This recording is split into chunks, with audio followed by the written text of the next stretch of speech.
قبل مشاهدة الفيديو لا تنسوا الاشتراك في القناة وتفعيل خاصية الجرس، وشكرا لكم.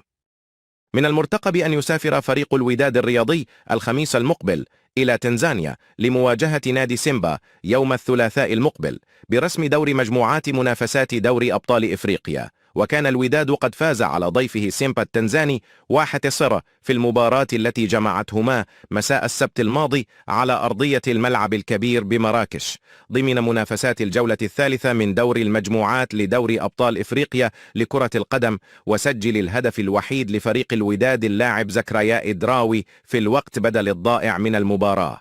وانهزم الفريق الأحمر في مباراتي الجولتين الأولى والثانية على التوالي أمام جوانينغ جالاكسي البوتسواني 0-1 وأسيك ميموزا الإيفواري بالنتيجة ذاتها. ويتصدر أسيك ميموزا ترتيب المجموعة الثانية برصيد 7 نقاط أمام جوانينغ جالاكسي الثاني برصيد 4 نقاط، ثم الوداد البيضاوي ب3 نقاط، يليه في المركز الأخير سيمبا التنزاني ب2 نقطتين.